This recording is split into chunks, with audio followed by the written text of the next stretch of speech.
Konnichiwa, friends! Are you finally planning that dream trip to the land of the rising sun? Or maybe you just really hope this is the video that finally cures your endless scrolling. Either way, we're glad you're here. We're Karin and Jeremy, and this is the story of our whirlwind first time in Japan. For 8 incredible days, we crisscross Honshu from the ancient imperial capital of Kyoto to the electric heart of Tokyo, chasing iconic sights, navigating unexpected detours, and experiencing a culture that just hits different. Some destinations are places you dream about going for years, and then you finally arrive and it ends up being so much better than you imagined. Japan was absolutely one of those places for us. Before we dive into the details of our Japan adventure, we just want to say that we paid for this ourselves. There were no fancy freebies, no perfectly curated influencer stays.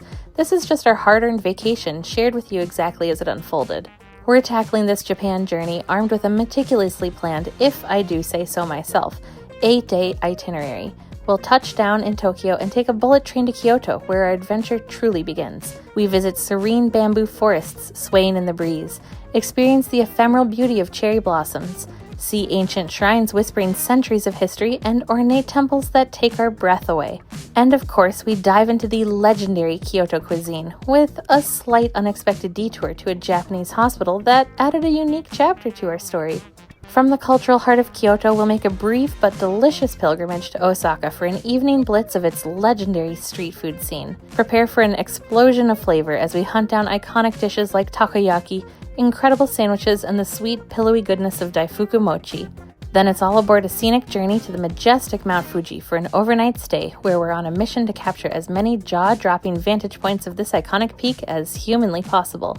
Finally, our adventure takes us to the dazzling metropolis of Tokyo for 3 days of pure sensory overload. We're talking more incredible food adventures, visits to iconic temples, and shrines nestled amidst the urban sprawl, some shopping, and to top it all off, some truly breathtaking panoramic views. This video is designed to be an immersive experience, your virtual ticket to Japan from the comfort of your couch, and hopefully a fantastic resource if you're dreaming of planning your own trip. Our hope is that by the end of this video, that someday trip to Japan feels a whole lot closer. Alright, our adventures in Japan are just getting started. Let's go! We landed at Narita Airport like an hour and a half ago. It took us a whole hour to get through the line for customs, and now we are taking the bus to Tokyo Station. We're trying to save some money on this trip, so we're taking the low-cost bus, and it cost about $10 roughly per person. There are several options for transportation from Narita Airport to the center of Tokyo. From most expensive to least, you can take a taxi, the limousine bus, the Narita Express, or the low-cost bus.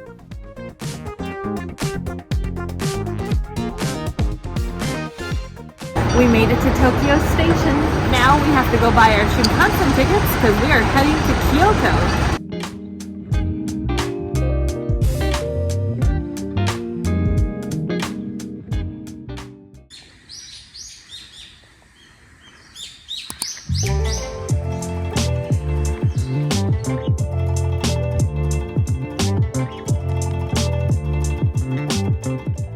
Good morning, friends. Welcome to Mapping It. I'm Karin. And I'm Jeremy. Today we're in Kyoto, and right now we are in Arashiyama Bamboo Forest. This place is pretty incredible. Well, we got here at about 6 a.m. Sunrise was at 5:30, but we couldn't pull ourselves out of bed right at that time. Right. And also the sunlight doesn't get too good until about 6 a.m. We should note that we are here during peak season.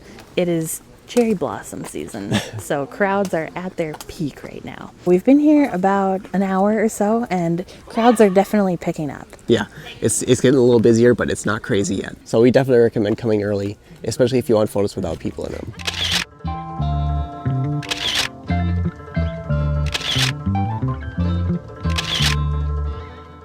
The bamboo can grow to be up to 40 meters tall, which is about 131 feet, so that's pretty incredibly high. It's pretty impressive. When you get here, the first section is pretty cool, but don't stop there. That's not the end of it. It actually gets much better. Yeah, it does actually get a lot cooler. Yeah, so don't be fooled by the first bamboo you see.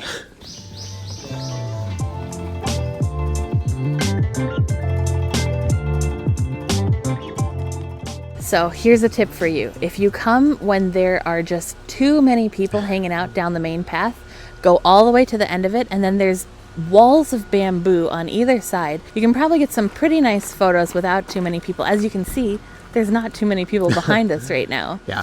The catch is that you won't have bamboo on both sides of you. Look. Yep, not a tunnel. Yeah, it's not that awesome tunnel pathway through a bamboo forest. You're just standing with the bamboo forest behind you. Still pretty nice though. Yeah, it's really nice. And it's much calmer here than it is over by the path. Now we're gonna go check out some other spots around the area.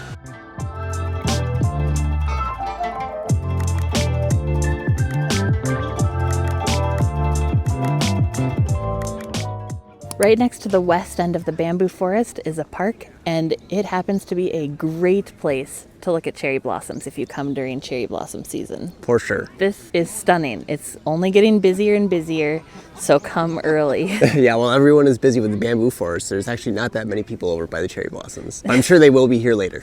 Yeah, this is definitely a bit of a hidden gem.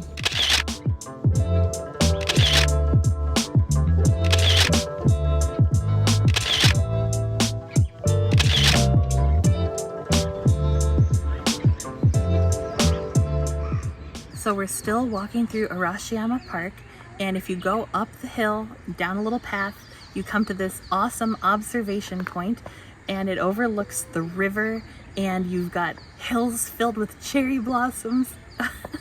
It's giving me shivers. It's so magical here. I love it. And there's really not a lot of people here. I don't think people really bother to come up the hill. Maybe they don't know too much about the observation point. This is certainly a hidden gem. It's like, I don't know, prime time, and no one is here. I can't get over how stunning this viewpoint is. Absolutely cannot miss this if you're in the Arashiyama area.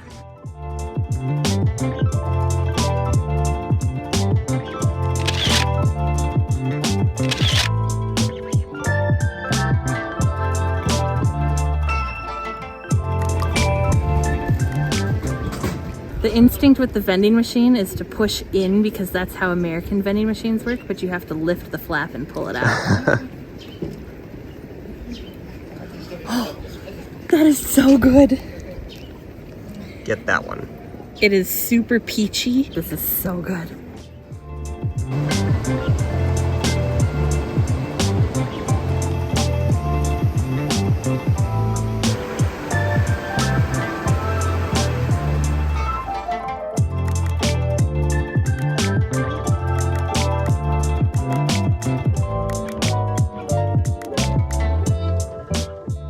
We're still in the Arashiyama area, and we walked over the Togatsukyo Bridge. I hope I pronounced that right. Yeah, we've just been walking through a park that's got a lot of cherry trees. And in the park, there's a bridge that has a waterfall view. It's very magical. Yeah, it's a great place to explore.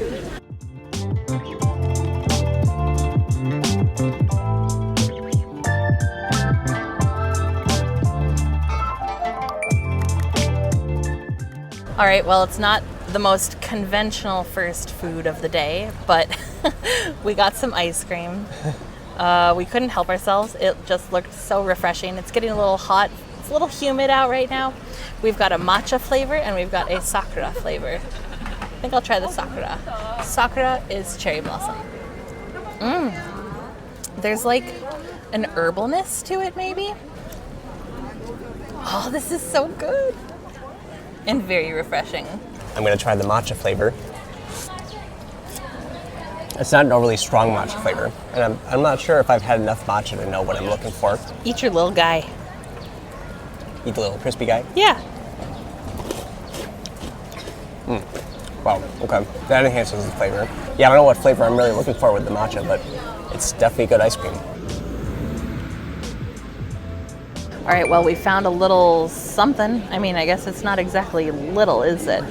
This is pork shumai. It's like a little dim sum, but it's massive. Oh my gosh. That makes me so happy. I just love dim sum so much. It's savory, it's got this delicious umami flavor. I'm in a happy place. This is so good.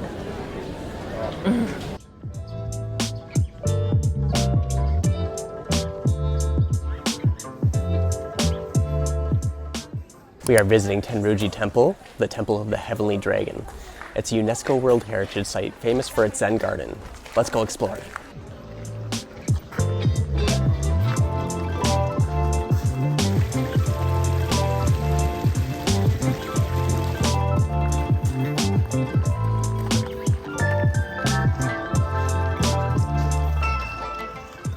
Well, we've been exploring the temple and the grounds for a little while, and my goodness, this place is gorgeous. We can definitely see why it's a World Heritage Site. The temple has been around for centuries and has actually burned down 8 times. The current version of the temple was built in the 1800s, so it has Meiji-era architecture. We've been walking through the gardens, and we could spend a long time here. They're huge and they are stunning. And it's not just cherry blossoms that are in season right now. There are so many other flowers and flowering plants that we can see. And the smells, it smells so nice. This place abuts the bamboo forest. So if you're in the area and you haven't done the bamboo forest yet, you can easily join that with this temple.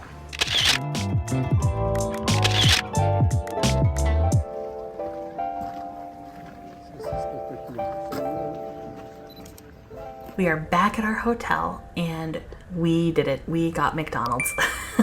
It's not because we're American and we want American food. It's because we love seeing whatever new things McDonald's has worldwide, and sometimes they have some really good things that you just can't get in America. So we got 3 things that you cannot get in the US. I got shaka shaka chicken, which I've never had before, but to my understanding, it's a breaded piece of chicken. And then you get a flavoring packet. So we have red pepper flavoring because Jeremy likes it spicy. Or you can get cheese flavoring. So it's like powder and you put it in the thing and you shake it up and then you have flavor covered chicken. So let's give it a go. I apologize for all the bag crinkling. I will do my best to edit that out. That is spicy smelling. Put all of it in there. Well, I don't know. I apologize. Got instructions on it. Nice. You just thought I was making this up. Look at that. It's much more red. It smells like chili flakes and like a little bit soy saucy. Does it smell like danger? Salty. It smells salty. Yeah, there's a little bit of danger in there. That is really good.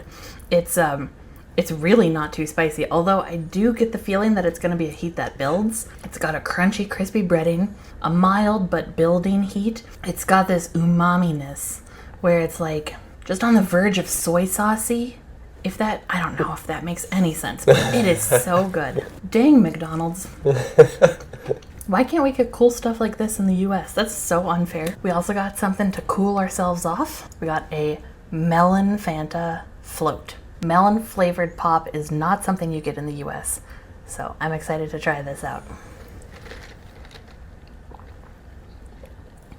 Oh, that is so good. I mean, it's very vibrantly green, but it tastes like cantaloupe. It's very cantaloupe in a glass. In a glass? It's very cantaloupe. This is really good. I got something pretty exciting. It's called a shrimp filet-o, kind of like a filet-o fish, but made with a shrimp patty.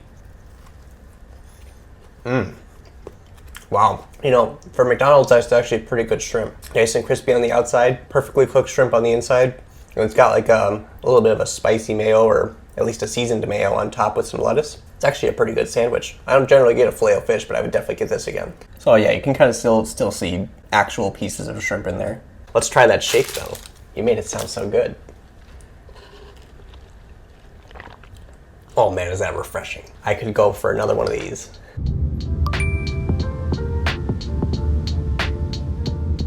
We had a nice little rest at our hotel and a very interesting taxi ride to get over to Kinkaku-ji, otherwise known as the Golden Pavilion. Yeah, our route got interrupted by a parade of all things. Yeah, random little parade in the middle of the street. And now we're going to spend some time exploring the Golden Pavilion. Let's go.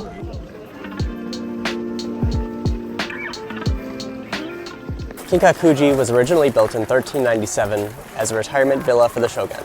This pavilion is super shiny because it's covered in gold leaf, and it has a bronze phoenix on top of the roof.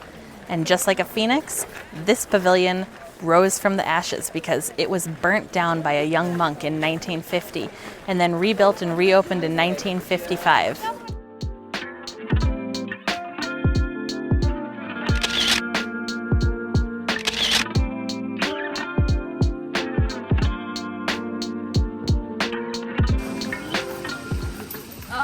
No. Your turn. Oh, short.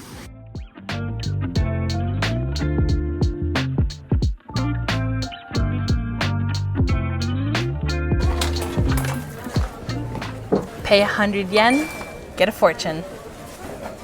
Or a written oracle. Gotta open it somehow. Doo-doo-doo. All right, here we go.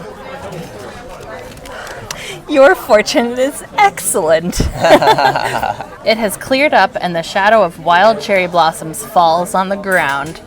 God is always on your side. You're becoming happier and happier day by day. You'll be able to realize any wish, but never be arrogant or lose everything. That's pretty good. So this has like a lot of info about your fortunes, I guess. Super cool. Jeremy, let's see what you get. Oh, it can't be any better than that, that's for sure. Excellent is a pretty good fortune. Oh, that's not a good sign. It's flying out already. Yeah. Fairly good. That's not bad. Not excellent. The shower passing in a moment.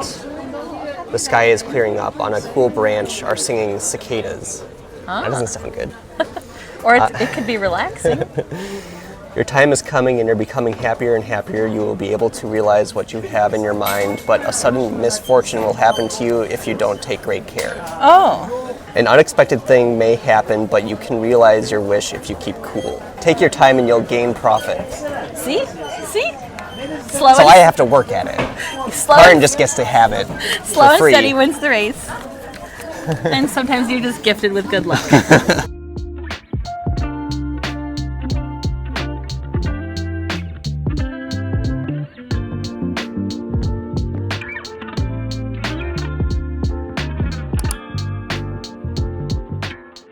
We took the bus and 2 different subway lines to get to central Kyoto, and we are going to try and have ramen. We are at Ramen Sen Kaze, and we put our names down on the waiting list, and there's like maybe 20 people in front of us. 20 or 30 or something. Yeah, and we don't know. It could be like a 2-hour wait. Let's hope we get in. Yeah, we'll keep you posted.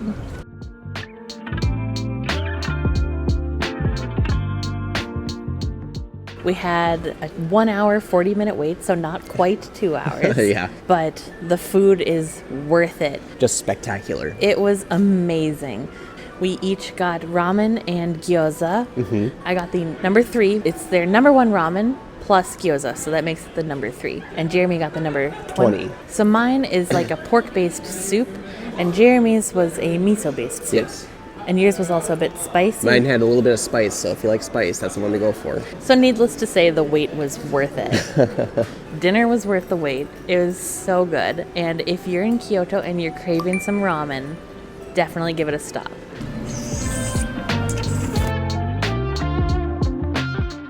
We're staying at the Hyatt Place Kyoto. We're staying here for 4 nights. It costs 15,000 points per night, so now let's have a little tour. To start off, we have a little bit of a closet at the front, where we can take off our shoes, leave our luggage, hang coats, and they even have some slippers for us to put on. Next we have the bathroom right here. It's got a sink, very sizable mirror, a nice fancy toilet with a lot of bidet features, and a nice closed, pretty good sized shower. Now let's go check out the main space. Hotels in Japan are notoriously small, but as you can see we have plenty of space here. We have a nice large bed, big TV, a little lounge couch over here, and some snacks and a drink that are complimentary. There's also an empty mini fridge, some supplies to make tea, and plenty of places to charge electronic devices. This looks like a great room and a fantastic way to use miles to stay in Kyoto.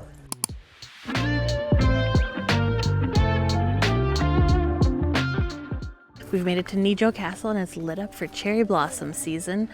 It's really beautiful here. The cherry blossoms are poppin'. Some trees haven't fully bloomed yet, so you got flowers in all stages. and it is very busy. Yeah, very crowded. Yeah, but it's worth it.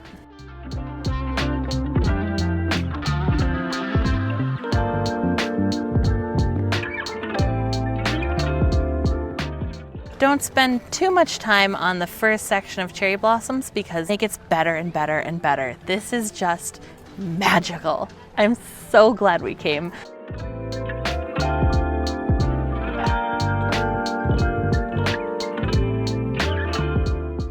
These are weeping cherry blossoms, and over there where it's very magical is actually the path to the bathroom. It's definitely the most enchanting bathroom path I've ever seen.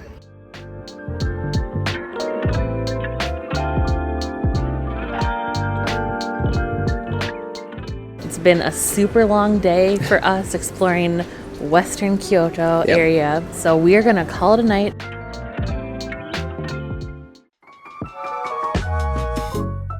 Good morning from Kyoto. We are at Fushimi Inari Shrine. We got up at the crack of dawn and got to the shrine a little after 6 a.m. and already it was way more crowded than the bamboo forest. Yep.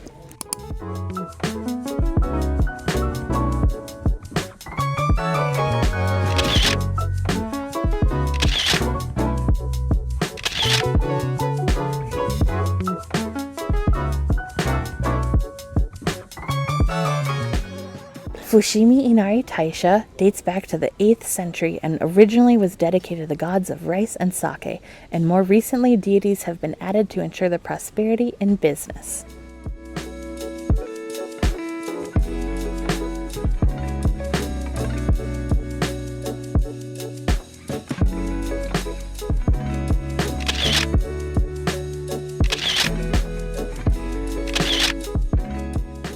The shrine has over 10,000 torii gates. Those are the orange things behind me, winding up a 4-kilometer mountain path. Fushimi Inari is one of those places that's just always busy, but there are a couple ways you can avoid the crowds. First, come early. We got here at 6 a.m. and there were already plenty of people, but with patience you can get nice photos at this time of day. Also, because the shrine has a 4-kilometer trail up the mountain, it's much easier to break away from the crowds when you go further uphill. A lot of people stay near the beginning of the shrine, so go on a little hike and you'll be able to escape the crowds. It's so cool to be here. You hear about Kyoto, or maybe more even broadly, you hear Japan, and one of the first things that comes to mind is these torii gates, and it's just, it gives me chills. Oh my gosh, literal goosebumps That's right because now. it's cold out. I mean, it is chilly, but it's just so cool to actually be here and to see it in person. So there are over 10,000 torii gates, and each one of them is donated by someone. People pay a lot of money to have a torii gate here, and there's a super long waiting list if you wanna add your own torii gate to the shrine. So the fun thing here is that the shrine is constantly evolving and growing. You can see it now and then come back in a couple years, and there will be even more gates. Torii gate donations became popular during the Edo period in Japan, and donations were typically made for one of two reasons. First, in hopes of having a wish come true, and second, in thanks for a wish that did come true. Also, the bigger your donation is, the bigger your torii gate will be.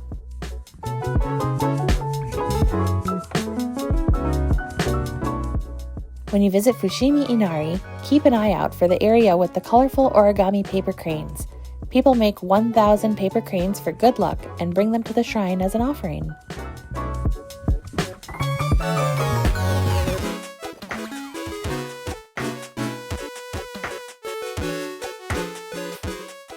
We came to Panel Cafe in Kyoto, and they are known for their fluffy pancakes, so we ordered some, of course. But we had to wait a super long time to get in. They open at 10, and we got in line about 45 minutes before they opened. There were quite a few people. We are in the first seating, which is very exciting, but we didn't actually get seated until about 10:25, so it's not immediate. We ordered some drinks. I got a lemon soda with flavor. It's mango, but the color threw me off. This is very refreshing. And I got a banana juice. This should be interesting.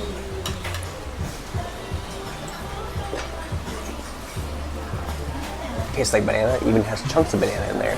It's pretty good though.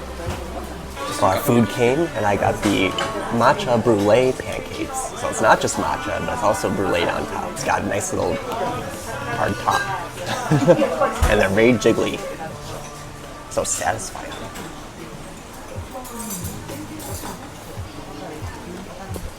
That's so good. You definitely get the matcha flavor. It also kind of tastes like a Rice Krispie a bit because of the brulee on top. And the pancakes are just so fluffy. Oh my gosh. Man, this is gonna be a good meal. Well, I got the creme brulee pancakes and oh my gosh, they look so good. Cut through it just like butter. Oh man, look at that. Bits of creme brulee on top.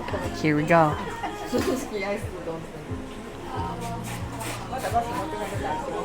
Oh my gosh. It's a little bit vanilla-y.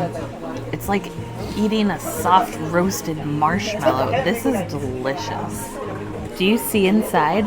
It's souffle, basically. It just melts in your mouth. It's incredible. It has a delicious caramelized flavor because of the creme brulee sugar on top.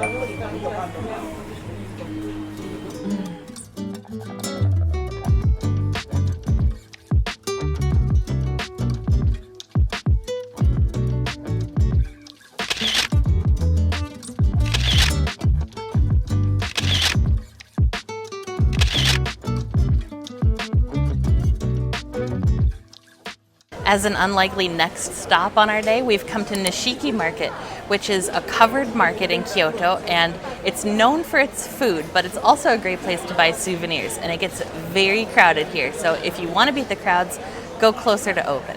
Obviously, we didn't do that, so we are shuffling our way through. Let's see what we can find.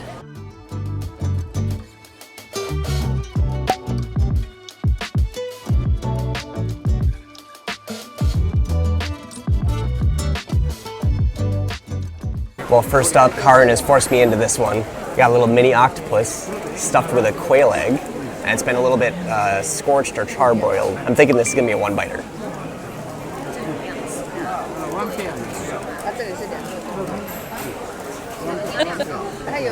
Not terrible.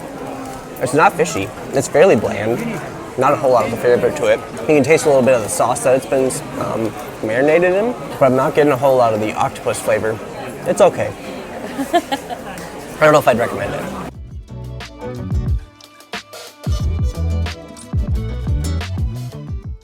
Next up, we found some tamagoyaki, which is a Japanese omelet.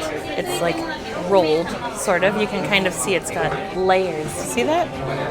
We got the scallion version. Should be pretty good.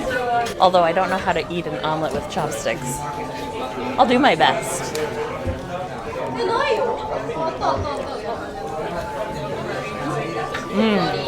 Look at that. Wow. It's so light and fluffy, really not greasy at all. And there is so much green onion in there. If you're a fan of onions, get the upgraded version for sure. Oh, this is so good. I think I got the bargain compared to Jeremy.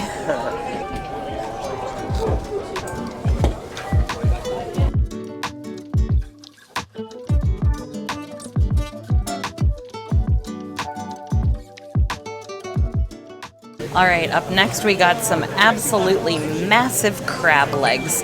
I got mine tempura style, and I put some tempura sauce and some chili pepper on it. So let's see how it is. Oh, it's so delicate. Oh my gosh, it's so soft.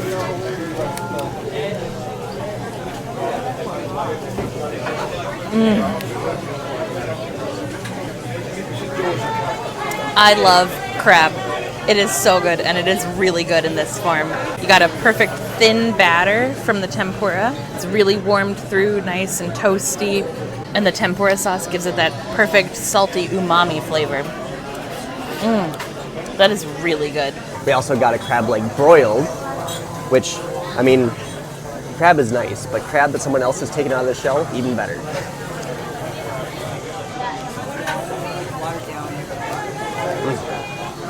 Wow, that's some good crab.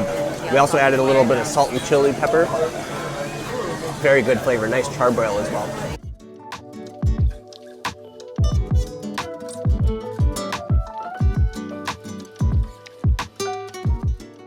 Okay, next up we went to a tempura stand. And we got tempura shrimp and a skewer of scallops. Not too fishy. It's got a good tasty sauce on it. Nice and savory. Now let's try the shrimp.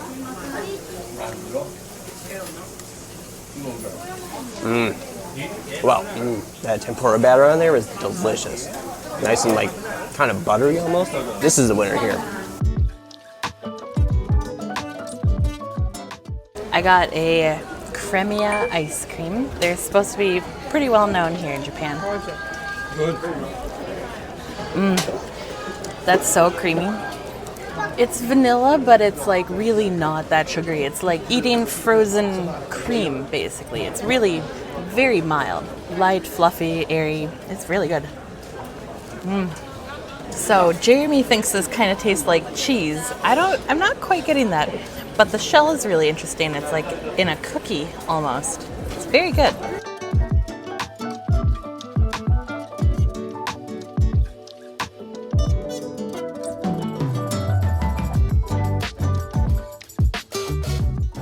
Well, we had a lot of fun exploring Nishiki Market. And now we're exploring one last stop of the day. We are at Osaka Pagoda, and this place is pretty impressive. Yeah, it's cool to see at night. The pagoda is open 24 hours, so you can see it during the day or at night whenever you have time. Let's go check it out. Osaka Jinja, or Osaka Shrine, is almost 1,370 years old. Construction on the original shrine began in 656. This is one of the most popular shrines in Kyoto, and it's especially great to visit at night when the lanterns on the dance stage are lit up.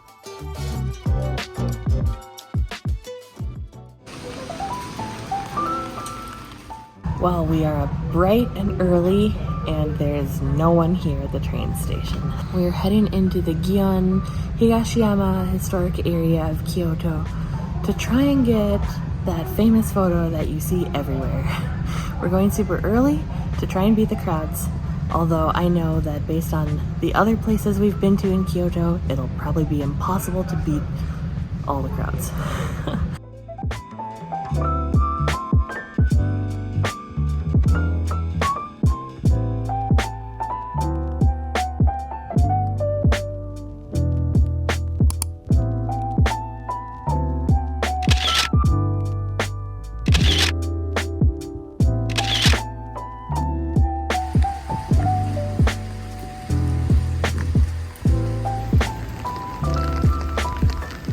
Kinkaku-ji Temple, also known as Osaka Pagoda, was originally built in the 7th century and has been destroyed and reconstructed several times since then. The current pagoda was built in 1191 and stands 5 stories tall.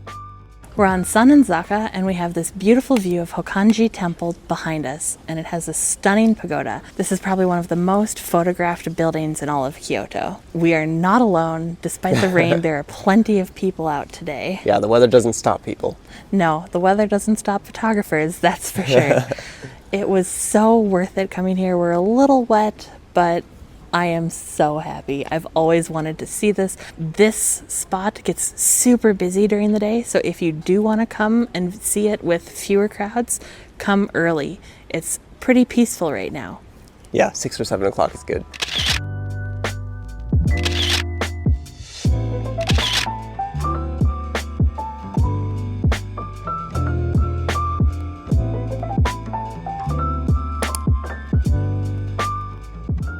Kiyomizu-dera was originally built in 798 AD, but the current buildings are reconstructions from 1633. They're really impressive and definitely get here early. This place gets super busy. We're here at, what would you say? 8:30. We're here at about 8:30. We've actually been here for a little bit right now, and the tour groups start coming at about 8 a.m. Yeah. It's really starting to get full. I don't know if I want to see what it's like at prime time, like noon or something. Yeah. So if you want to have this place be a pleasant atmosphere, probably come early. Come in the morning.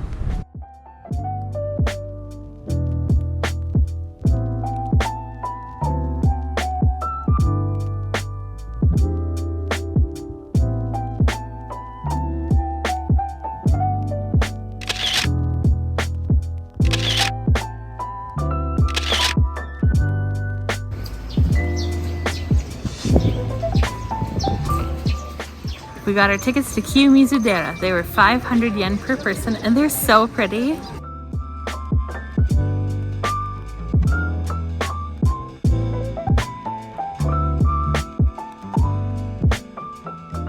Behind me is the main hall of Kiyomizu-dera. Maybe you can see, but it's supported by 139 wooden pillars, and each pillar is 15 meters high. This building is super impressive.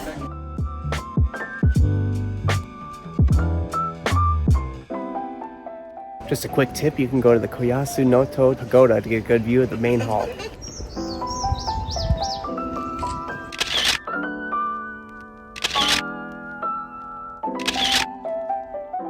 Kiyomizu Temple is known as Pure Water Temple, and one of its features is a waterfall.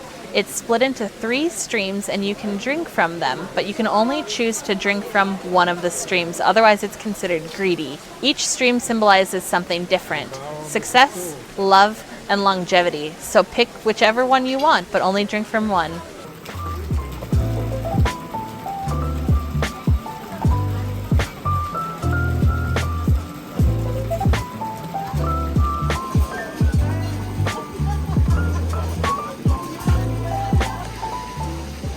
How was it? Well, that was fun, but a little chaotic. Some people set a trend where people were filling the cup on every single stream, and then a lot of people started doing it. And I'm not sure if that's the proper way to do it, but that's what happened. When I got up there, I tried to choose a stream for success. The main hall has a really interesting construction. It has 168 wooden pillars and over 400 floorboards that are all fitted together using an interlocking joint system, no nails whatsoever. That's pretty cool. It was really cool to explore Kiyomizu-dera Temple, such a beautiful World Heritage Site. But we're getting hungry, so let's go find some breakfast. All right, well, this isn't exactly breakfast food, but I think we're setting a trend here. We've got some ice cream. It's vanilla matcha. I'm not necessarily sold yet on matcha, but I'll give it a shot. Oh, that is good. It's obviously got that very strong matcha flavor, a little bit bitter, but the vanilla ice cream counterbalances it in a really nice way. This is very good.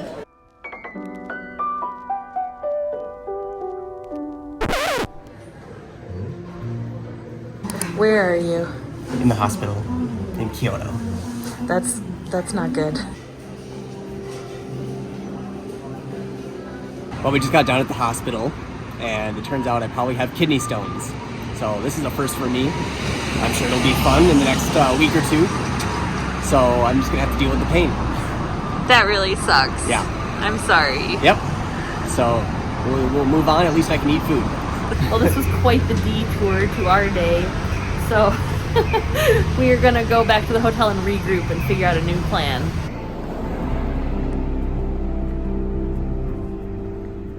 In case you need to seek medical care while you're abroad in Japan, maybe our experience will give you a little help. So when Jeremy was too sick to move, he was hanging out in our hotel room. I went down to the front desk and talked to them, kind of explaining the symptoms. They called multiple hospitals, and apparently hospitals have weird closing times. Yeah, especially in Kyoto. We're talking hospitals, not clinics, because that's just what they have here. The person at the front desk was able to find us a place to go, called us a taxi, and we were able to be seen pretty quickly. Yeah, it was hard to get checked in because of a little bit of a language barrier, so we were using a lot of Google Translate.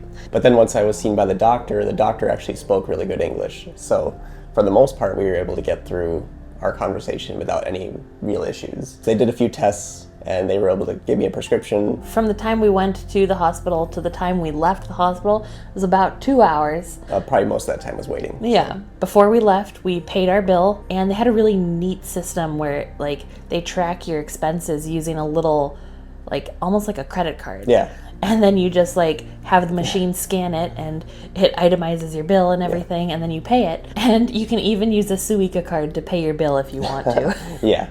Very convenient. Right. The expenses for this medical care was $160. Yeah, not too bad. Not too bad at all. For simple care, this is very affordable. Yeah. The US could certainly learn something from here. I hope that you are never in a position where you need to seek care in a foreign country. And that's our experience. Hopefully it helps.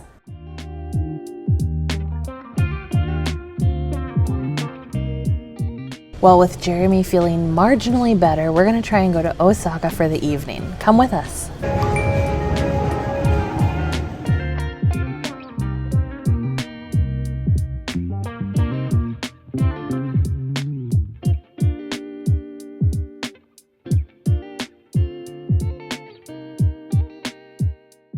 We made it to Osaka.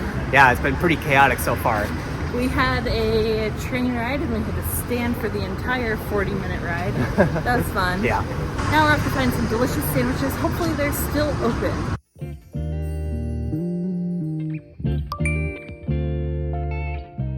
What do you do when you come to Osaka? You get some of the best sandwiches ever, of course. So we got a pork katsu and an egg salad because we can't get enough egg salad, and I cannot wait to dig in. Let's go. You can eat it near the place you buy it, but there's no place to sit. We also recommend coming and finding the Umeda Uniqlo area. And we are sitting in this little park zone outside the building, and you are allowed to eat here, and there are trash cans. So that's a little tip for you. First up, I think we have to start with the katsu. This is an absolutely massive piece of pork katsu. Look at that, holy cow. It's absolutely insane. Where do you start? I know. They did give us gloves to keep our hands clean. I might regret not using them, but I'm gonna try my best. They cut it in half, so that is really nice. Look at the backside. Look at that breading, delicious looking bread, freshly ground black pepper. He makes these sandwiches right in front of you, so there will be a long wait in line. I think it's gonna be worth it. Good luck. It's gonna be a very big bite. Please bear with me.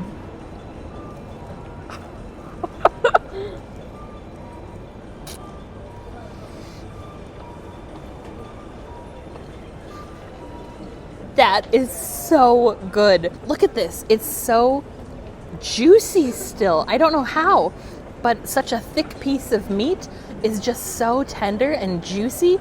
It literally pulled apart. So tender. Oh, I can't even. I gotta get another bite. There's a bit of katsu sauce, which gives it this delicious savoriness, kind of. There's a hint of sweetness in there somewhere. There's a bite from the fresh cracked black pepper. Oh my gosh, Jeremy, you're gonna love this one. Well, Karin made this sound amazing, so I gotta definitely try this thing.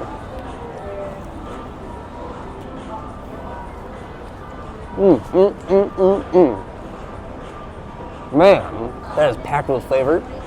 It's so savory, so much umami. That breading is amazing. The sauce on there, man, oh, that's some good sauce. This is the best sandwich I've ever had. And believe it or not, this is the egg salad sandwich. I have never seen an egg salad sandwich with this much egg salad. How many eggs do you think went into that? Oh my gosh, I don't even know. It looks so good though. Again, I should probably use the gloves for this, but I'm gonna do my best. If I get it all over my face, please forgive me. Here goes nothing.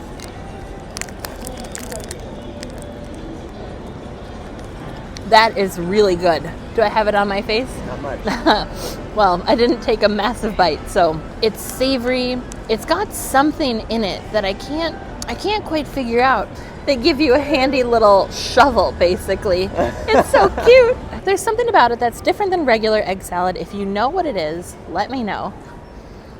It's so good, though. If you come with multiple people or you are starving, get both sandwiches because they're both very good.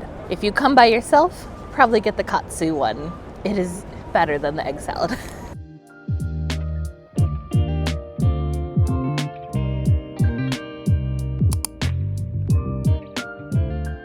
Well, we've done a lot of walking today, so we made a real beeline for the current bench we're sitting at. Turns out, that's behind us. Number one photo spot in Osaka.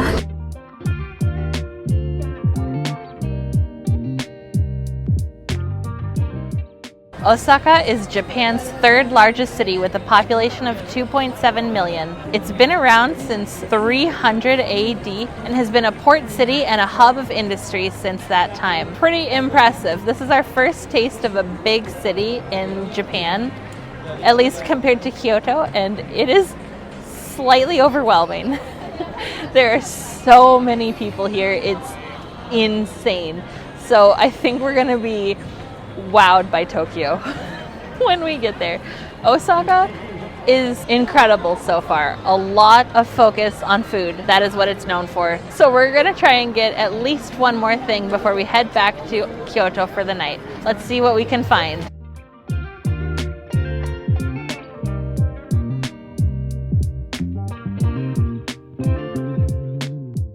And now the food that I've been waiting for to have in Osaka, it's one that's famous here in the city. It's takoyaki. It's kind of like a batter that's filled with octopus, and it's got like some little crispy bits. Looks like some seaweed and bonito flakes on top. There's also like a sauce and some mayo as well. Let's give it a try. Ooh, it's very soft on the inside. I think it's a one-biter.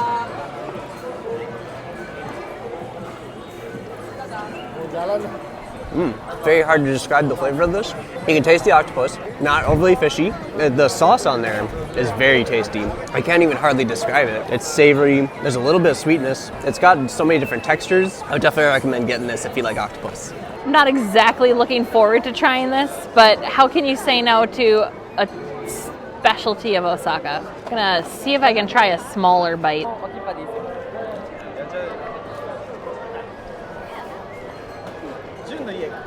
Wow, okay, that was not my favorite for sure. It's a bit on the fishy side.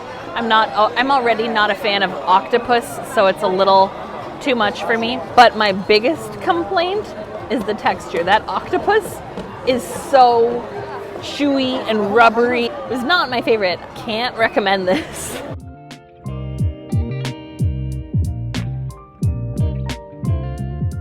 Well, we were hoping to get some famous Japanese cheesecake from the shop right behind me, but unfortunately we came only about a half hour till closing, and there's a guy holding a sign saying, "Sorry, we're sold out." To make up for the lack of cheesecake, we came to Strawberry Mania and got a Daifuku mochi with a strawberry. It's a strawberry flavored mochi. I think there's actually a little bit of whipped cream in the middle too. Wow, that packs a real strawberry punch. Very soft, very pillowy. Let's try the fresh strawberry. Wow, that is a good strawberry. So sweet. Oh my gosh, this mochi is so soft. I've never described a food like this before, but it's supple. It's a weird adjective to use to describe food, but seriously, it is so soft. Oh, that's so good. It's very light, very fluffy. The mochi has a nice little chew to it. There's whipped cream. It's perfectly sweet without being overly sweet. This is delicious. Ah! Well, that strawberry Daifuku mochi really saved the day. Yeah, it did. And it's been a very long, stressful, kind of ridiculous day for us. We're in the middle of chaos and we're drained. So we're gonna call it a night.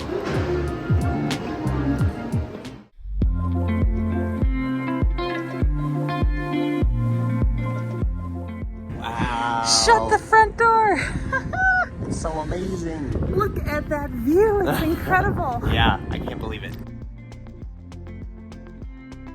Welcome to Mount Fuji. We have less than a day here, but we're going to try to find some really good views, starting with the top of our hotel. The view here is incredible, but let's rewind and tell you how we got here. First, we took the subway from our hotel to Kyoto Station.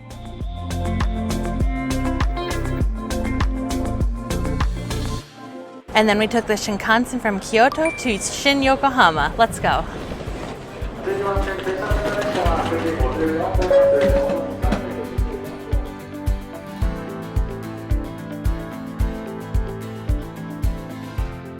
After a 2-hour ride on the Shinkansen, we're not done yet. Let's go catch another train.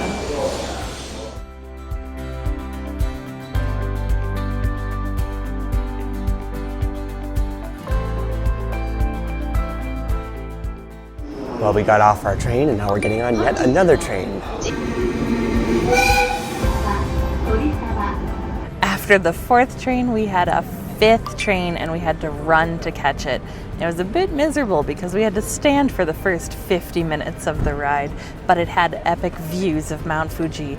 Unfortunately, we're still not done. We have to get a ride to our hotel from the station.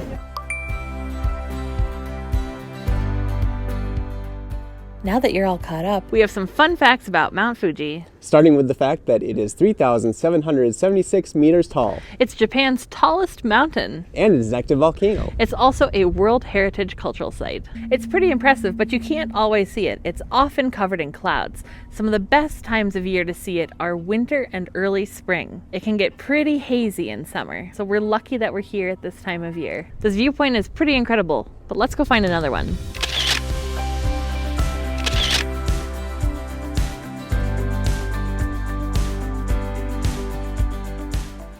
We are staying in the Fuji 5 Lakes region, specifically Lake Kawaguchi. So far, this is stunning. The views are so perfect. It's incredible here. I'm so glad. It was a pain in the butt to get here. Yeah, it took very long, about almost 6 hours. Yeah, almost 6 hours of travel time from Kyoto, but it was so worth it. Yes, the views alone, for the short period of time we're here, are definitely worth the wait. A lot of people do Fuji as a day trip from Tokyo, and that is a much easier way to go about doing Mount Fuji. But if you want to do it as a stopover on your way to or from Kyoto, it is absolutely doable. And the cherry blossoms. The cherry blossoms are still around even after all that rain we had. Sunset, cherry blossoms, it's just magical. If you want to see Mount Fuji on your way to or from Kyoto, there are much easier places to get to that don't take 6 hours of travel time, like the resort town of Hakone. So you might be wondering why we went out of our way to get to the Fuji 5 Lakes region. One of the most famous viewpoints in all of Japan is in this area, and we'll get to see it tomorrow. We are at spot number 2 for great views of Mount Fuji. The views from this beach are fantastic, and we get some epic views of trees that are blooming right now in front of Mount Fuji. Yeah, it's very pretty. What is that? What? Is that a big old bird? Yeah, I think so. We've seen so many giant birds here. Also, there's someone flying a drone, and it is the most annoying thing ever. Yeah, they're very low flying with it. And they're not great at it either. They're just like all over the place. Yeah. If you choose to fly a drone, fly it responsibly and respectfully.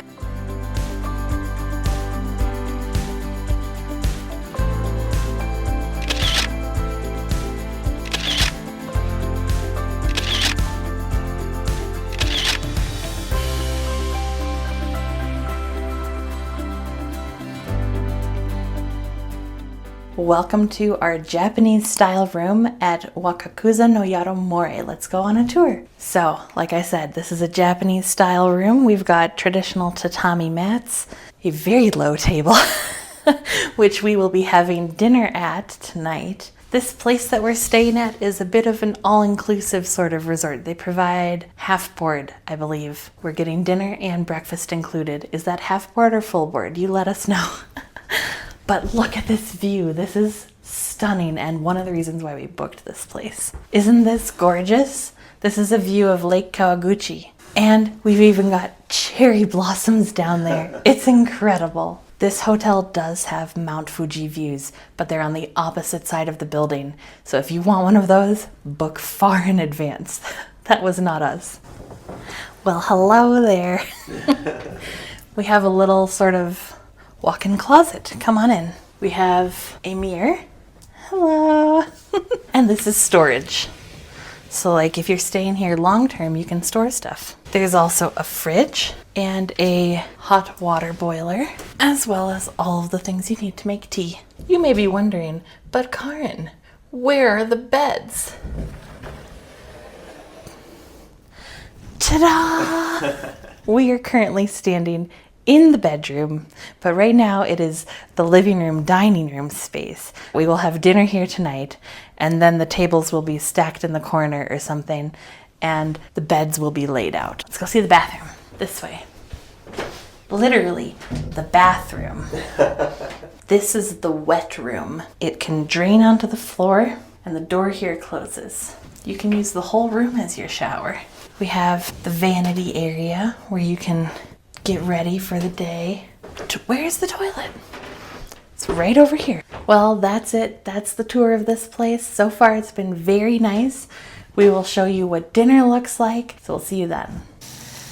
Dinner is served. This spread is mind-blowing.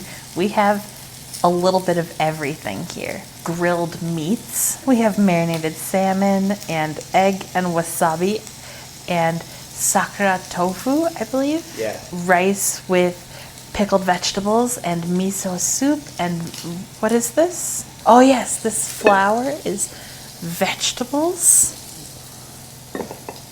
And over here we have like chef created wonton things, rose wine that they create in-house. This is their own.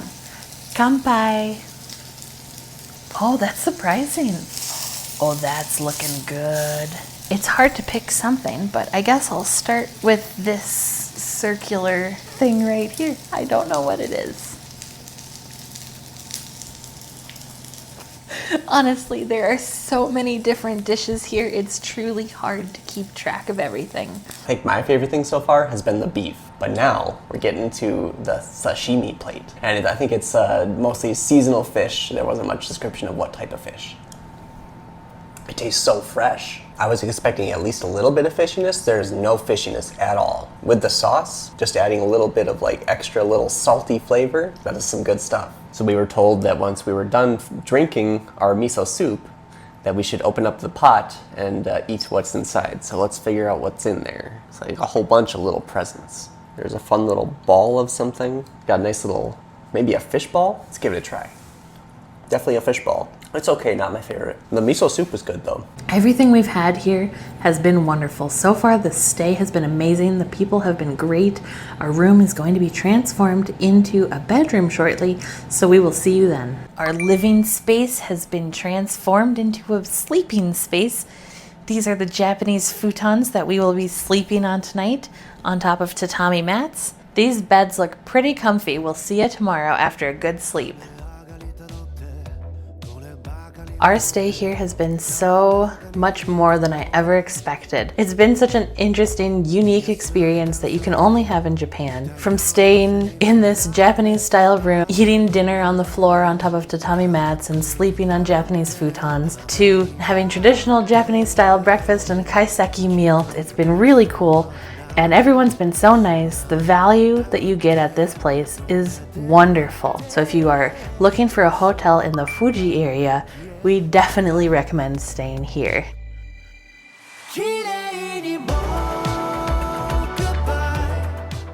Well, it's the next day and we are back on the rooftop of our hotel for a sunrise view of Mount Fuji. Fuji is lit up right now in beautiful daylight and there are no clouds. So this is a perfect viewpoint and super convenient because it's at the hotel we're staying at. Yep, no walking needed. We are going back out and finding more Fuji views.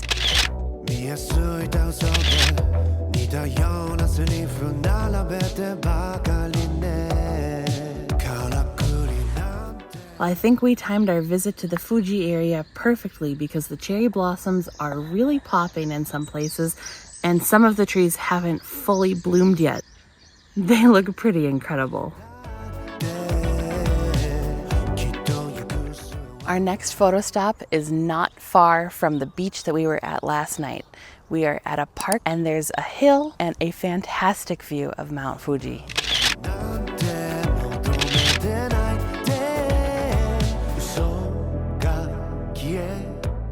We're still in the same park and we have another view. Let's go check it out.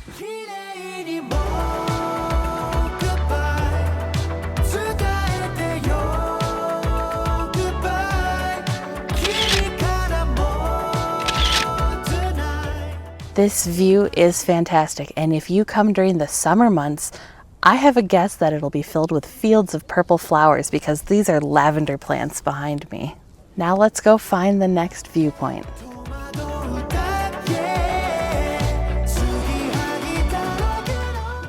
The next viewpoint we have is a little unconventional. It's actually a Lawson, but it has a fantastic view of Mount Fuji in the background. It's also a hot spot for photographers, as you can see to the right. It's not the easiest spot to photograph because obviously you're shooting across the street, so there's constant traffic going. If you want to get a good shot, come early in the day.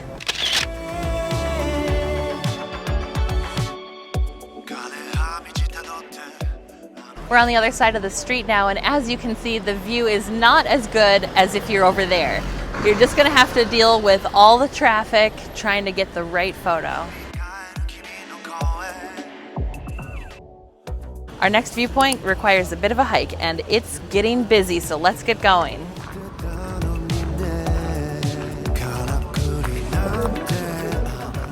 Our first stop at this location is at the top of the stairs. When you hit the giant torii gate, there are 2 photo spots, right at the top of the stairs and then right after the torii gate.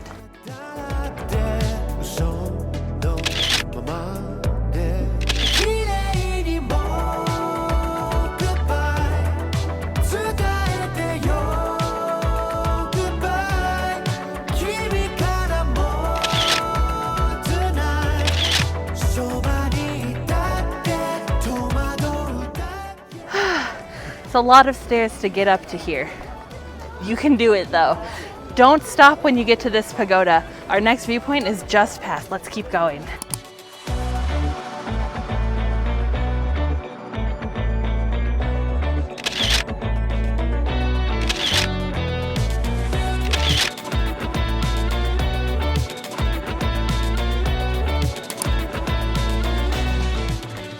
After a bit of a wait, we made it to the top and we have a fantastic view of Chirita Pagoda and Mount Fuji in the background. It's absolutely worth the wait. Don't let the long line deter you.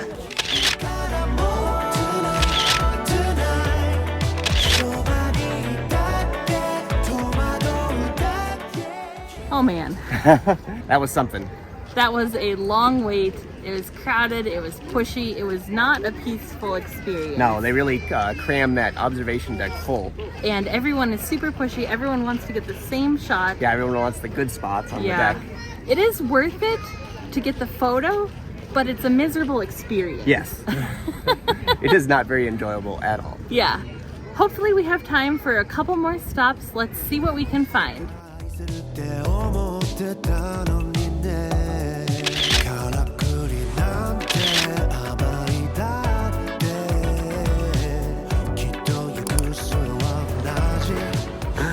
Supposed to be soda vanilla float sorbet. That sounds really good. First vending machine ice cream in Japan. This looks pretty good. And after the hike to Chirita Pagoda, I want something a little refreshing.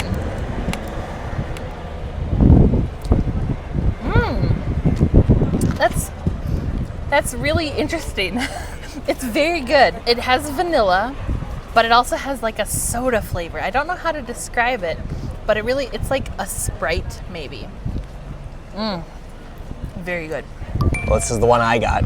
Should be like a waffle filled with ice cream. Wow. Oh, that's big. Look at that. This looks nice and crispy. That's pretty good. The waffle itself actually was a little bit soft. And then there's like a thin layer of chocolate. Basically, it's a chocolate bar that snaps. So it's got the crunch there from the chocolate and then the ice cream. I think you're supposed to microwave these and it melts the chocolate a little bit. That would be helpful, but we don't have a microwave. It's still good though. We'll have to try it again.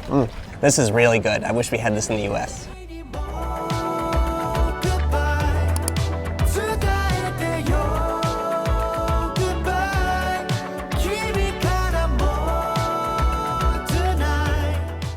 Our last viewpoint is at Kawaguchi-go Station. You got good views of the Mount Fuji and you can see some cool trains.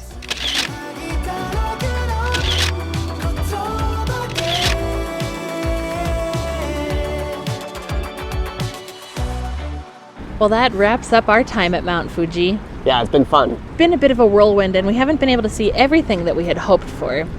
But a lot of time was taken up at Chirita Pagoda. And public transportation takes a while as well. Yes, but we are very happy with the things we saw. And the wait at Narita Pagoda was worth the view, so we are happy with that. But we have to catch a bus to Tokyo, and that is a very cost-effective way to do a day trip. So let's go.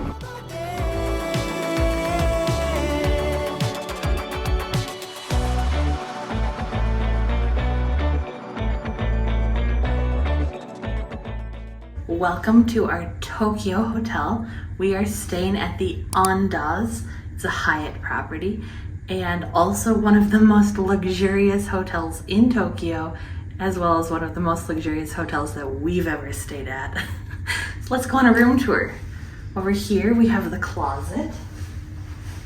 We shipped our luggage from Kyoto to Tokyo and it arrived right here in our room, so that was a really nice surprise. We have some amenities in here. Hair dryer, laundry service, shoe service, and a lint brush. How thoughtful. Obviously, coat hanger system. Looks like there's an iron there, plus an ironing board. Slippers, which we will be putting on a little bit later, and robes.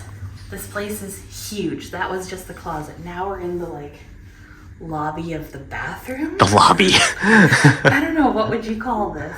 So we have toiletries here. In this box, look at this.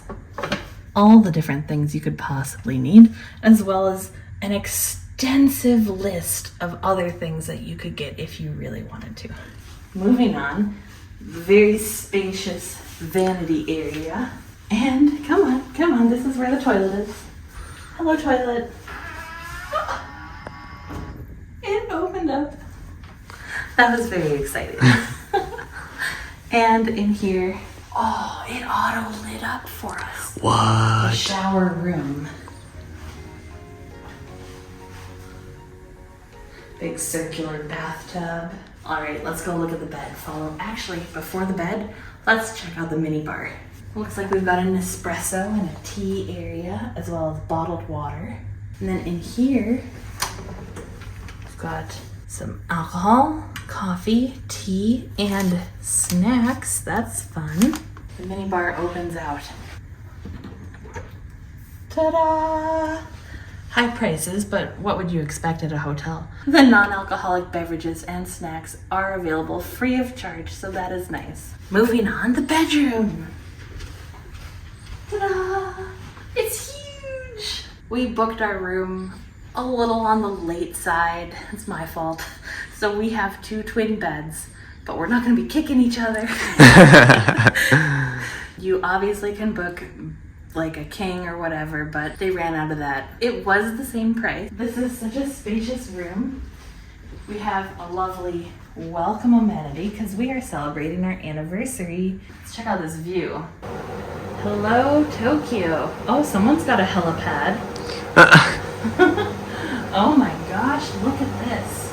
This view is incredible. Looks like we've got the sunset side of the building over here. We are on the 49th floor, so obviously we've got a pretty great view. There's also several restaurants, hotel breakfast, a pool, a spa, a fitness center, a lounge. The list goes on and on. This place is incredible and we are definitely gonna enjoy our time here.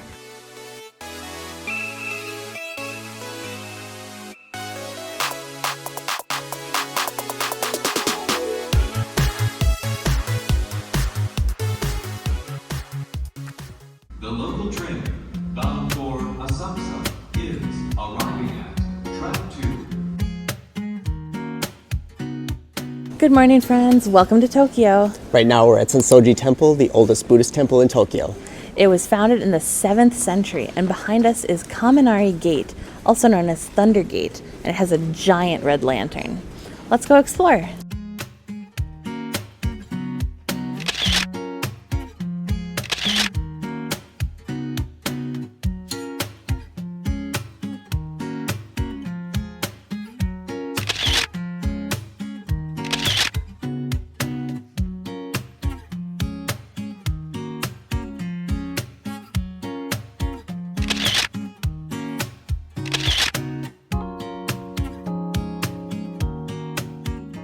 During World War II, Sensoji Temple was bombed and destroyed, but then it was rebuilt in the 1950s. Today, it's viewed as a symbol of rebirth and peace. Also, it sees over 30 million visitors per year, which makes it one of the top visited religious sites in the world. When you visit the temple, make sure to look under the lanterns as a very cool design.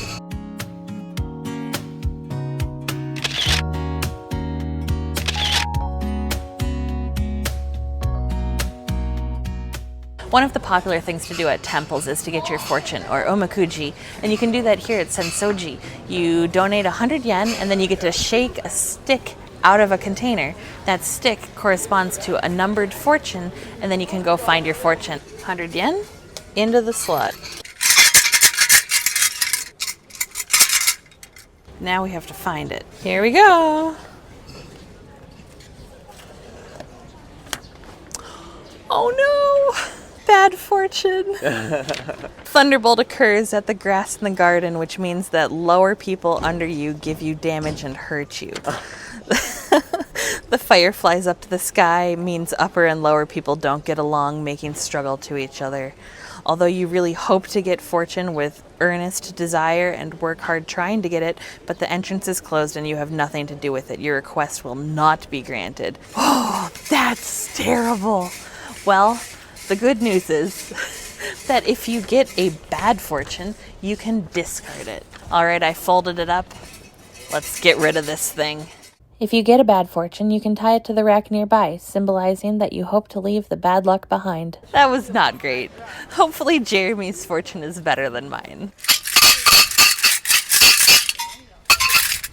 Best fortune. What? Best fortune? Bad old things will turn into happiness, new hope appearing, you will get treasures, you can find hope on the cloud in the sky.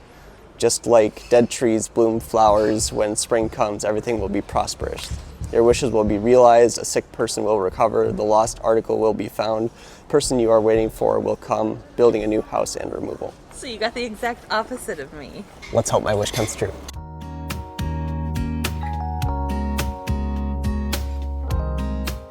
There's a very specific process to the water ritual. First you wash your left hand, then your right hand, then you drink the water, and if you don't want to, you can just tap it to your lips.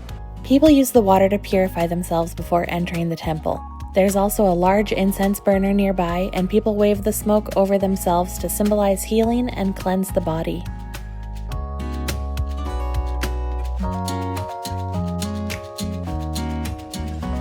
Look what I got. When you visit temples, often they have stamps. It's sometimes hard to figure out where they're at, but you generally have to pay a little bit. This was 500 yen.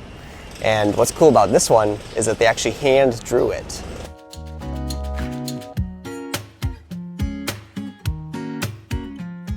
Sensoji Temple is pretty cool, and it pays to get here early because it gets so crowded. The tour groups start coming as early as 8:30 a.m., so get here before then. There is a good reason to stick around, and that is Nakamize-dori Street. It's a street filled with little shops, souvenirs, and some food. Let's go check it out.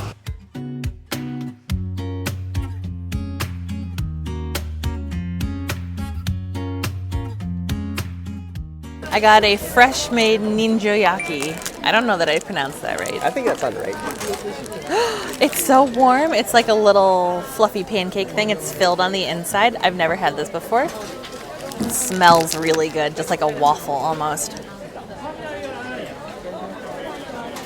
Oh, you can see the steam coming off of it. I'm not the biggest fan of red bean paste, but when it doesn't have full-on beans in it, it's okay. This is pretty good. I think I'd get another one.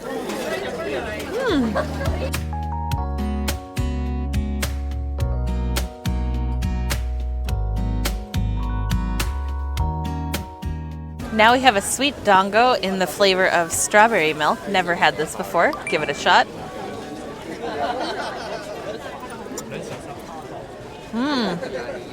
Very chewy. It's not overly sweet, which is kind of nice because you wouldn't want like a sweet bomb this early in the morning. It's made of a rice flour, so it's got a bit of a chewy texture. I'm glad I tried it, but I probably wouldn't go back for seconds. I liked what we had in Osaka much better.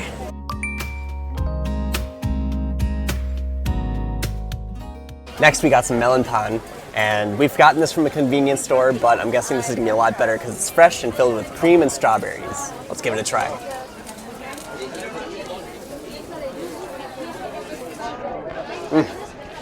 Wow, that is so good. It's nice and crispy and sugary on top, and then soft in the middle. And then that cream is super fresh, and the strawberries are some of the best strawberries I've ever had. This is amazing. I definitely recommend this.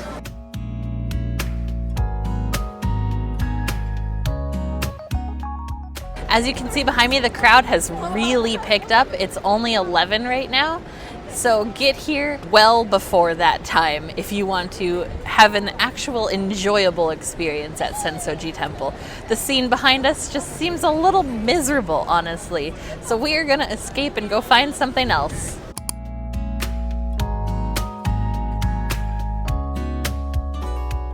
If you want to escape the crowds of Tenryu-ji Temple and get a great view, go to the Tourist Information Center across the street, head to the 8th floor, and get an epic view.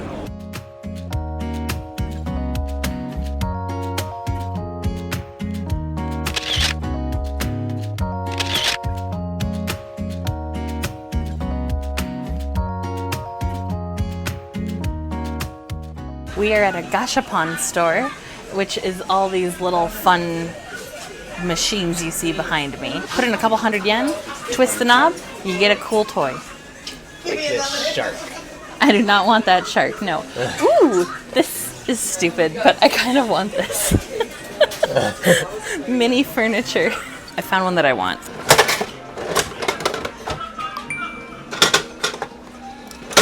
I think it's the pink guy.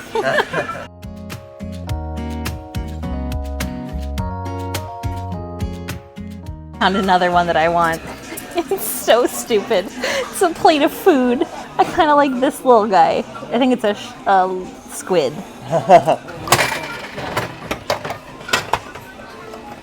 Ooh, I think I got the one I wanted.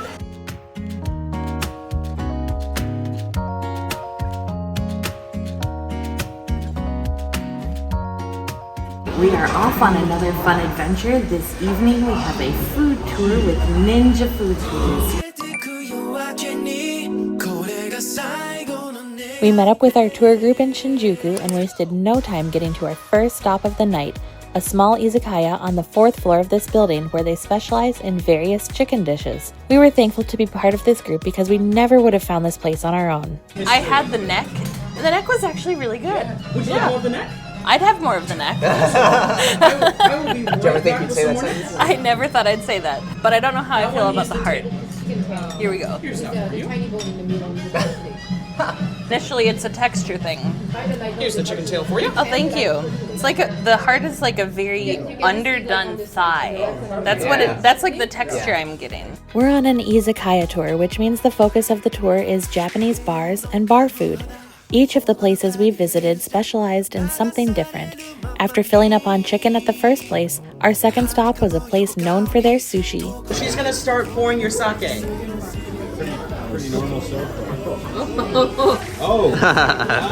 Or it burns. After you... The food at this stop was fantastic and we ate so much sushi. There were multiple plates of fish to try, including crab, tuna, salmon, and sea bream. Hot. Man, we really filled up on that sushi. It was so good. Now we're heading to stop number 3.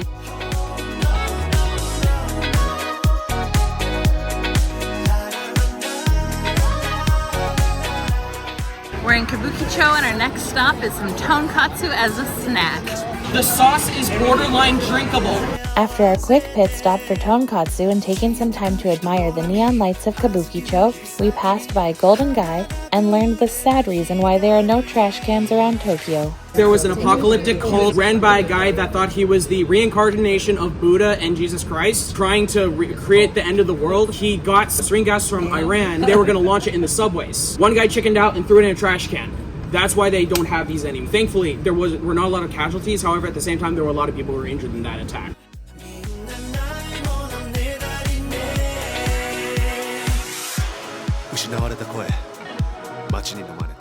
Our final stop of the night is the sake bar. At our final stop, we tried several different types of sake and indulged in chicken karage and taiyaki for dessert. This tour was so much fun and a great way to meet people and make friends on our trip to Japan.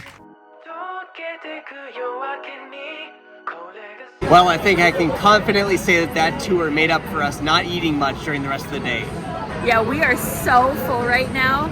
If you do go on this food tour, be sure to skip lunch. Come hungry. They do feed you a lot of food.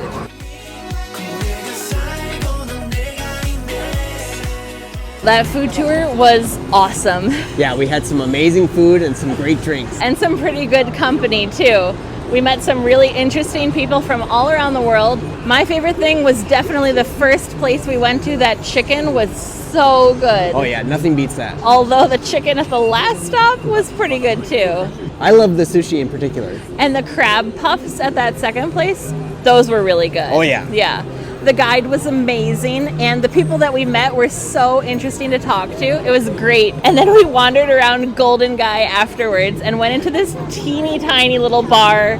It was such a fun experience. Yeah, something we never would have expected. We definitely never would have done this if it were on our own. It was such a great way to come and experience Tokyo and just get into something that we've never done before. It was so much fun. We highly recommend Ninja food tours if you come to Tokyo. It's been a long day for us, so we're gonna call it a night. Good morning, friends. It's day 2 in Tokyo and we are off to an early start. First we're going to Tsukiji Fish Market, then we're going to go shopping, and tonight we have tickets to teamLab Thailand.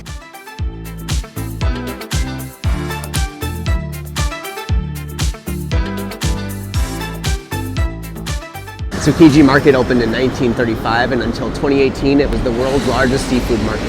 In 2018, the seafood market from Tsukiji moved to Toyosu, and now Toyosu is the world's largest seafood market. Tsukiji Market is still a great place to come and eat fresh seafood. And you have to come early. They're open super early in the morning, like 5:30 a.m. until 2 p.m. They're not open very late, so plan to come early and have a seafood breakfast.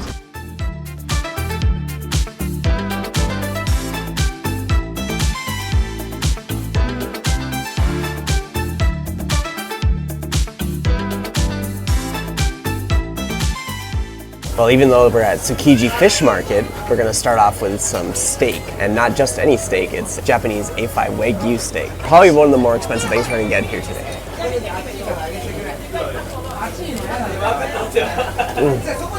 Oh my gosh. That is definitely the best beef I've ever eaten. It's so juicy, so tender. I don't even know how to describe it. It's so much umami flavor. It's amazing. Well, for $35, this is the most expensive skewer of beef that I've ever had. Let's give it a try.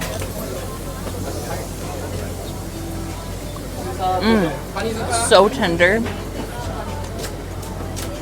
Oh my gosh.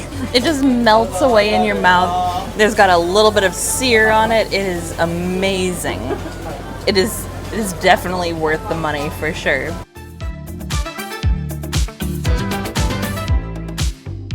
We've come to our second stop, and it's supposed to be delicious seared tuna cheeks, and they only serve 20 of these per day. I think we're the first customers here. For sure. And Jeremy also got a bowl of, what is it, unagi? Unagi. Yeah, which is eel, so that'll be the first time we're trying eel.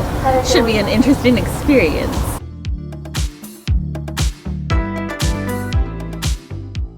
This looks so good. Oh my gosh. It looks like steak.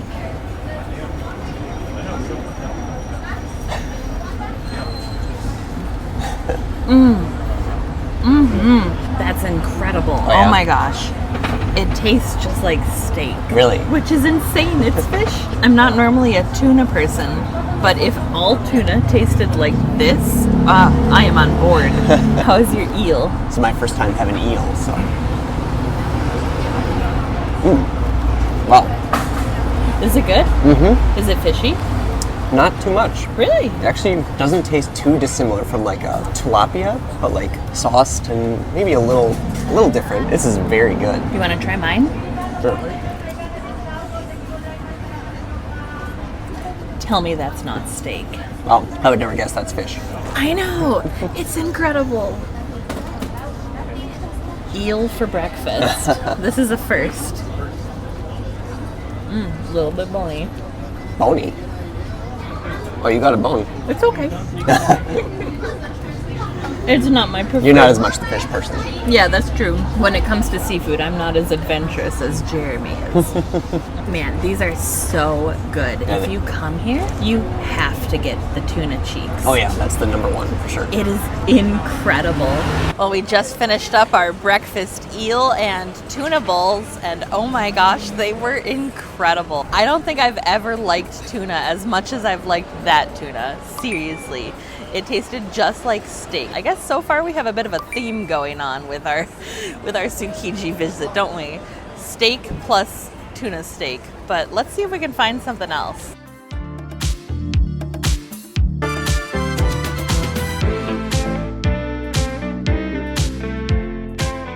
Well, if you really don't want seafood for breakfast, there are other options, including an omelet. Whew. That's hot. There must be something else in this omelet other than just egg because it tastes a little bit sweet. It's very interesting, hard to describe. Like I said, there's like a little sweetness to it. I like it.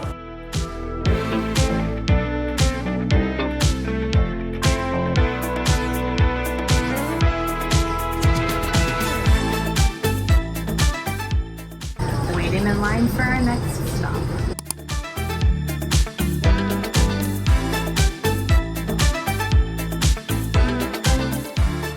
Oh, we just finished up at Unitora Nakadori, and it was very good. Yeah, it was so good. They specialize in uni, which is sea urchin, and you can get some pretty massive bowls of just like 5 different kinds of sea urchin. Yeah, it's crazy. It's very expensive, over $100 for something like that. We did not spend quite that much. We each got bowls that had sea urchin, as well as 3 different kinds of tuna. It was so good. We didn't have to wait too long, maybe like 10 minutes? Yeah. Yeah, we really didn't have to wait very long. But when we left, the line was ridiculous. So come early. It's worth it though.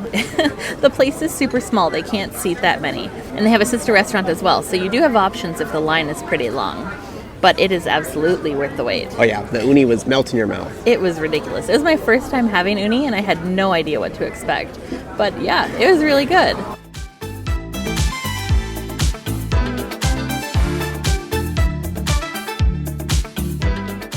Well, I did a bit of damage at the ceramics place.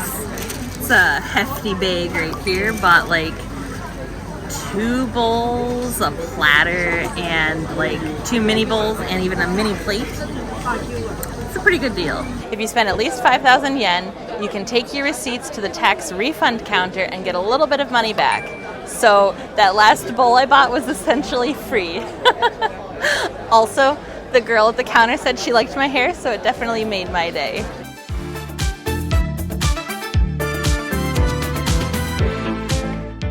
Well, we found some gacha machines, and I have some coins, so let's see what we find.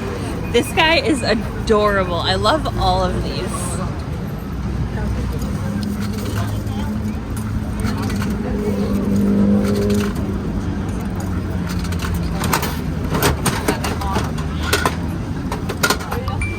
I got this little guy. That's so cute.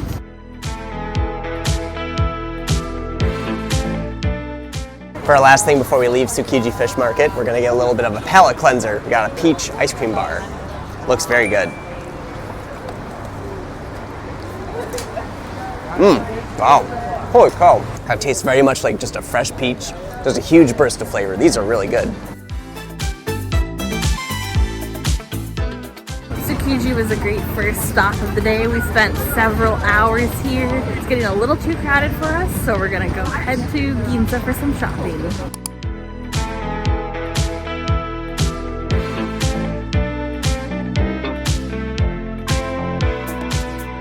We made it to our first stop in Ginza, Muji. Muji is a very popular store in Japan, and it has everything: clothing, home goods, even food.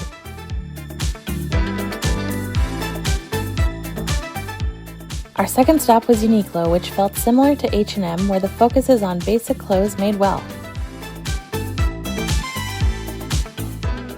Then we stumbled upon a Hello Kitty store, and I had to make a stop.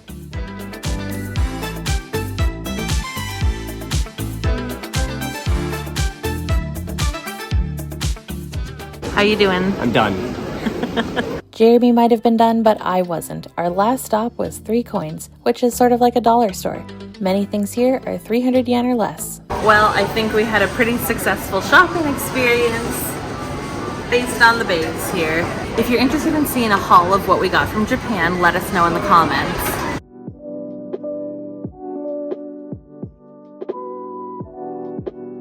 We're heading to Ichiran for ramen. Let's go. Ichiran is a very popular ramen chain in Japan, and it also has locations around the world. When you enter, you place your order at a machine and pay, then you're able to customize your ramen. We were seated at a counter where each seat was semi-private and didn't have to wait long for our ramen to arrive. Some people say that Ichiran is overhyped, but we didn't think so. The ramen we had was incredible. That has so much flavor, a bit garlicky. It lives up to the hype. This is very good. This is definitely worth coming to this place. We just finished up at Ichiran, and man was it good. And the ordering process is super simple. After you pay for your order, you get to customize it to your liking, and I really liked mine, but I tried Jeremy's and his was better. Yeah, the main difference was I got the rich broth and Karin got the medium richness. And then I also added vinegar, which I had to pay a little extra for, and it definitely helped balance that richness. If you order it, rich is the way to go, for sure. We arrived at little after 5 p.m. and it was the perfect time. We got seated within 5 minutes of arrival, and by the time we left, the line was snaking out the door. Yeah, we would have had a little bit of a wait if we had gone later. Yeah, if you're in Japan, you have to stop at Ichiran.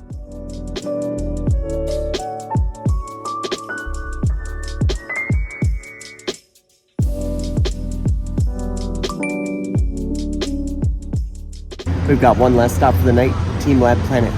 It's an immersive art experience. Let's go check it out. After taking off our shoes and socks in the locker room, we headed inside. teamLab Planets is a series of immersive experiences that try to awaken your senses. A lot of the art exhibits use light, sound, and touch to fully immerse you. You start in a dark hallway walking through water, then head into a dark room with squishy floors, and emerge into a dazzling crystal light mirror room.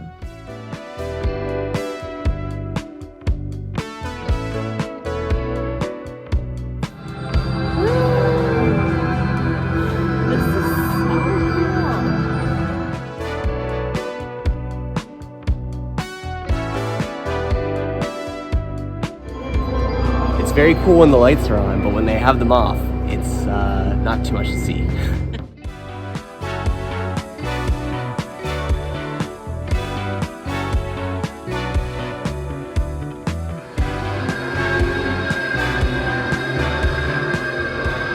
Jeremy's right. This place is so far my favorite room. It's not much to see when it's dark, but when it's lit up, it's incredible here. I love it.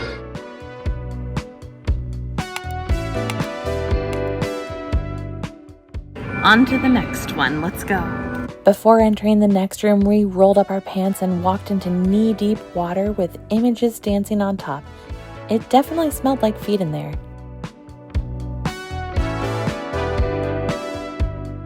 Other than the fact that I'm not gonna think about how dirty this water is, this is a pretty cool exhibit. Like, how many art museums do you know where you're literally walking in water through art that's swimming around you? That's pretty awesome.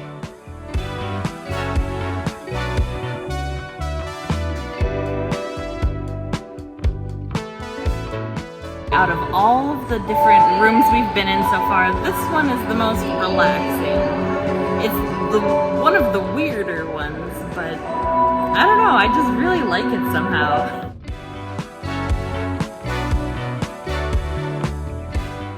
After the ballroom, we entered a room with swirling flowers, and it was incredibly disorienting. I don't think I can do this room. The room felt like it was spinning. Jeremy didn't have any issues, but I found it hard to stand and walk without feeling nauseous, so we didn't spend much time here.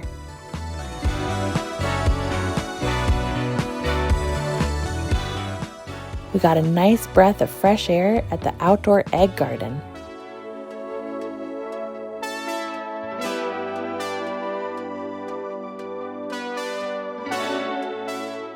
The final room was filled with flowers hanging from the ceiling. I think we're in the last room now, maybe. Hopefully. It's a very cool room. I like it.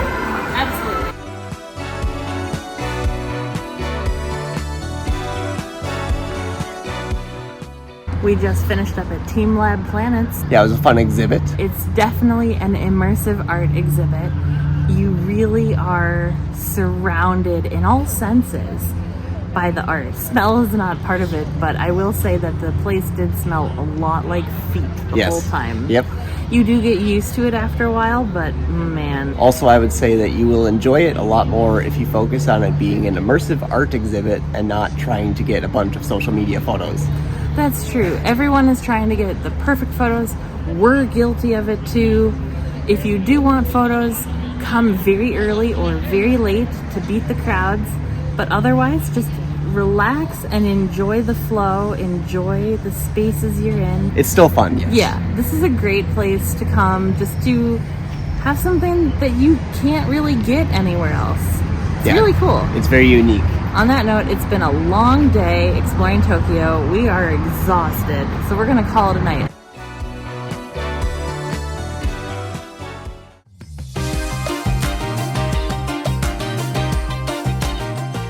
Good morning, friends. Today is our third day in Tokyo and our last day in Japan. We've got a busy day ahead of us. We'll be exploring the Shinjuku and Shibuya areas, starting with a visit to Meiji Jingu, and then also going to Harajuku. And no visit to Tokyo would be complete without going to Shibuya Scramble Crossing to see the crowds. And of course, we have to go to Don Quixote before we leave Japan. It should be a busy day, super fun, so stick around.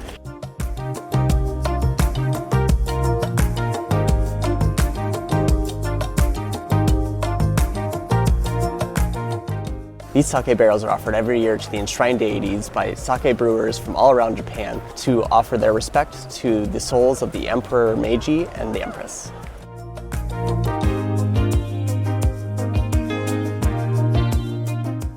Right now we're walking through the park leading up to Meiji Jingu, and this park is pretty awesome. The trees are huge. It's nice and shaded, which is good when it's hot. It's a great place to go for a little walk in Tokyo and escape a lot of the crowd. The one thing that's missing is benches.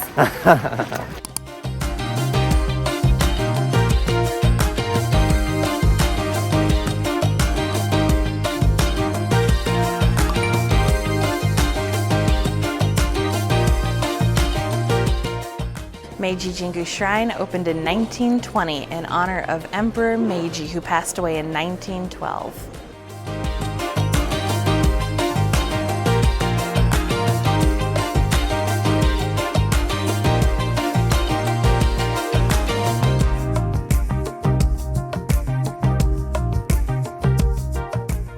It is pretty cool to explore Meiji Jingu. Yeah, we had some good timing. We saw a wedding procession. Yeah, that was awesome. And now we're heading to Harajuku.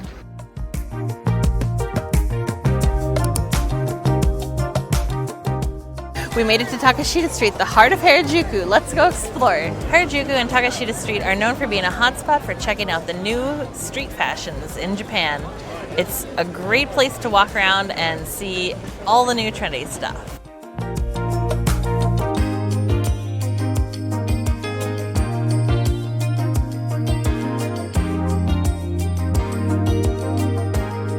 We saw some crepes that we absolutely couldn't resist the look of. This one looks amazing. It has banana and custard, and there's a brownie and marshmallow, and what is this? That's chocolate custard and whipped cream. This looks like custard. Oh. This looks like ice cream. I don't know. I guess that's ice cream and regular custard is in there. Okay, this is a potentially surprise crepe. We're not exactly sure what's inside, but man, it looks so good. I don't even know. How do you eat a crepe like this? I guess I'll dig it. Oh, what is that? Oh, is this like a moussey ice cream? Oh, it's definitely melting. It's definitely ice cream. This is the thing I did not know that I definitely needed. It is so good. I'm happy. I was definitely starting to get a little hangry. This is just what I needed to keep going throughout the day.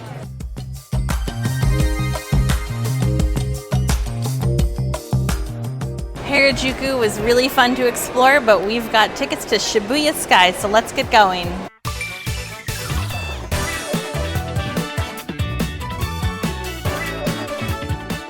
Shibuya Sky is a rooftop observation deck in the center of Shibuya. It's a really popular place to visit, and tickets tend to sell out, so we recommend booking your tickets in advance. We made it to the top of Shibuya Sky. There's many great views all around. Yeah, this place is specifically advertised as having a view of Shibuya Scramble Crossing, and it does, of course. But it has many views of the entire city of Tokyo. Yeah, sometimes you can see Mount Fuji, but it's a little hazy in the distance. So there's tons of photo ops all around, not a whole lot of seating, and zero shade. So be aware of that before you come. Also, there's a whole laundry list of things you're not allowed to have, but they do have lockers available for storage. If you want to bring a camera, it has to be on a strap like this. But you are allowed to have phones. If you do use a locker, you need to have a 100 yen coin in order to lock it.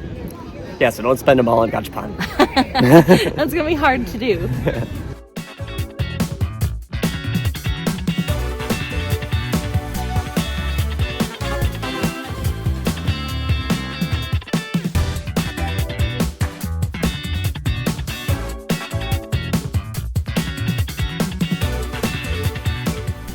Shibuya Sky is cool, but the problem is that you're so high up and so close to it that you can't get an actually good view of the crossing. So let's go down and get a look for ourselves right up close. We finally made it to the ground level of Shibuya Crossing, and it's almost time to go. Here we go! There's so many people, this is ridiculous! The craziest part about this intersection is that you can just walk whichever direction you want. All of the traffic stops when people cross, so really there are no rules. And you gotta keep an eye out in any direction, because you could get run into on both sides.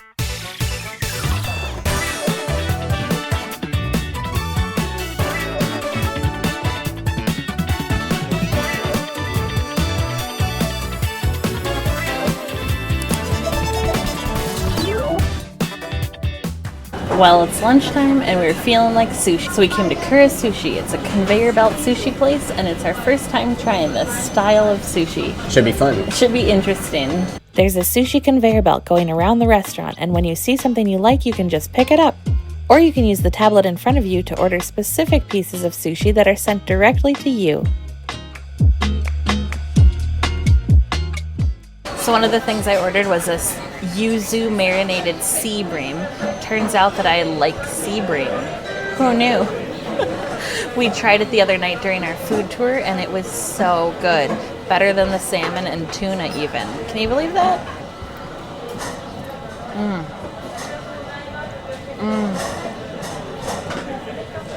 It's so good. It's light, not greasy. The yuzu has a citrusy flavor to it that makes it just so delicious. I also ordered some seared salmon and a tempura roll as well. This is so exciting. I love this style of sushi.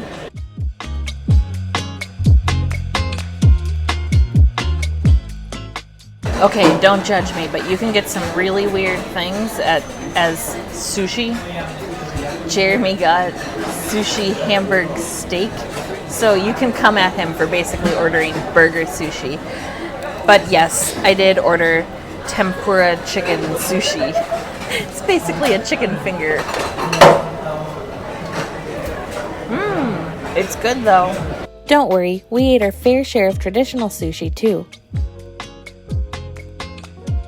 For every 5 plates, you get to play a game. Let's go.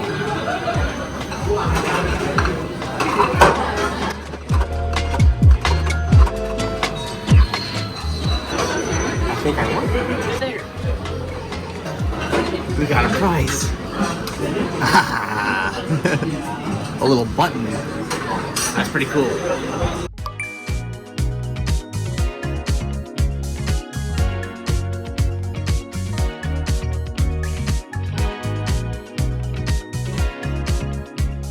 So I've dragged Jeremy to a Purikura place, which is basically where you can get into a photo booth and take lots of cute photos, and it's against his will, but I don't care. It's gonna be a lot of fun.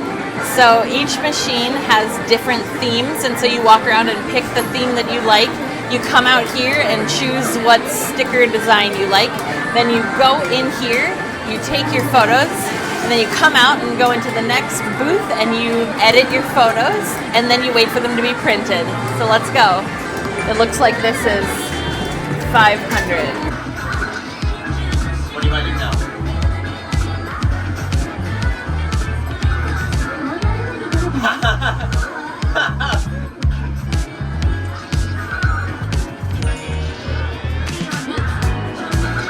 How does it look?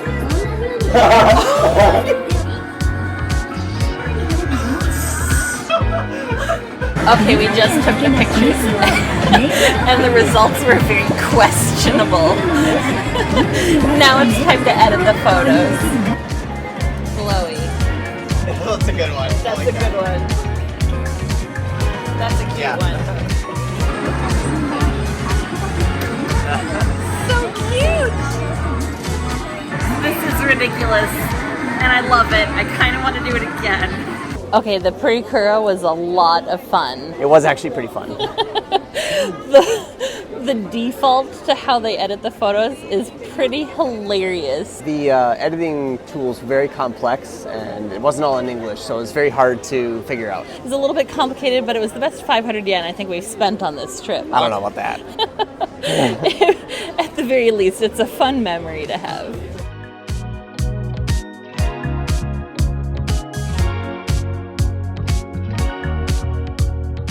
Well, we've got one more stop for the night.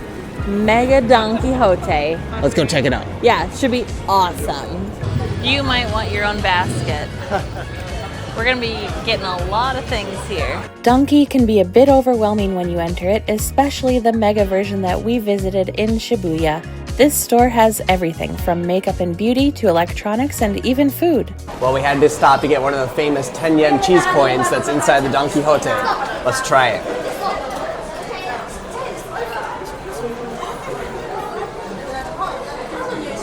Oh my gosh. Wow. It just tastes like a waffle on the outside, so it's kind of a little bit sweet, nice and toasty. And you saw that cheese, it's so stretchy. This is so good. The Shibuya Donkey is super popular, and we found that a lot of things were actually sold out, so we recommend visiting a different location, but we still had a lot of fun. Well, our trip to Don Quixote was a success based on our spoils. Probably spent a little too much, but it's a little hard not to buy all the stuff that's in there. Our hands are full, our feet are tired, and our wallets are empty, so we're gonna call it a night, and that wraps up our Japan series. We will see you in the next one. Our 8-day dash through Japan has come to a close. From Kyoto's ancient beauty and the majestic Mount Fuji to the electric buzz of Tokyo, it was an unforgettable trip. We soaked in the history of temples and shrines, marveled at nature's wonders, and dove headfirst into Japan's incredible food scene. Each city offered a unique flavor, leaving us with a deep appreciation for this captivating country. Japan truly blends tradition and modernity in a way that's both fascinating and inspiring. We hope you enjoyed taking along on our whirlwind tour and that it sparked some wanderlust for your own future travels. If you liked our Japan adventure, give us a thumbs up and subscribe for more explorations. Let us know what your favorite part was in the comments. Until next time, sayonara and safe travels. Thanks for watching, and we'll see you in the next one. It's pretty impressive. It's pretty impressive. Well, we got here at about 6 a.m., and the people behind us are super loud. You can probably get some pretty nice photos. Yeah. Yeah. Oh, did we check the volumes okay? It's really loud here. Yeah. We're going to be so exhausted by the end of this trip, but it is going to be so worth it. Taking a video. Is this a video? It is a video. Good morning from Kyoto. Today we're at Funari Shishimi. Fushimi Inari. Fushimi Inari. Yeah. Oh no. Hi. It's been scorched or charbroiled with a blowtorch. I've got to think that Drinking cold cream. Drinking? we're probably pretty dark. We're probably pretty dark and they're probably pretty loud. So now we're gonna take a train. No. Now we're gonna hop on the Met. Now we're gonna hop on the subway and get going. But the current buildings are reconstructions? Yeah. But the current buildings are reconstructions from 19. If you want to, there's people there, I can tell. That's pretty cool. We got a Lego store right over here. Oh! We have less than a day here, but we're going to try and... Mount Fuji is 3,000. So we're walking around the promenade of Lake... Promenade. I don't know what Okay, it's go called. ahead. Rude. We are sleeping on these. We've also got a scallop. We've also got a scallop that's just on this precipice of a shell here.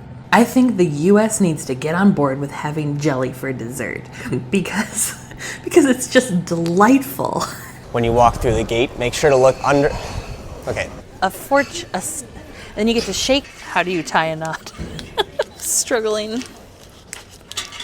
Oh, and then I just broke the dang thing. There's a very specific process to the water ritual.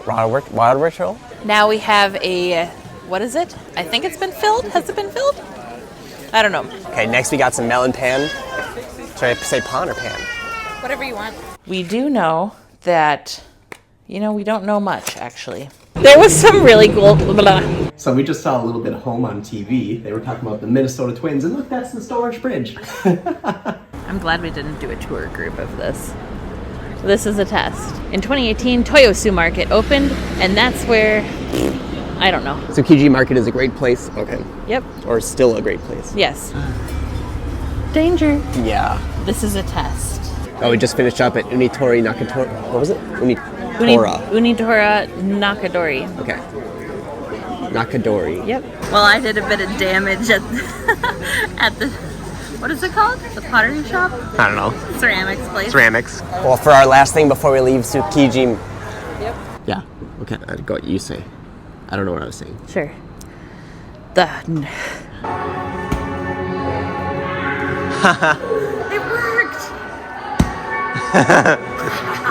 This is fun. I like this room. And no visit to Tokyo would be complete without going to Shibuya. Scramble crossing. Gosh. We made it to Takashita Street, heart of Harajuku. But honestly, it was the best 500 yen I think we've eaten. Let's get some jellies.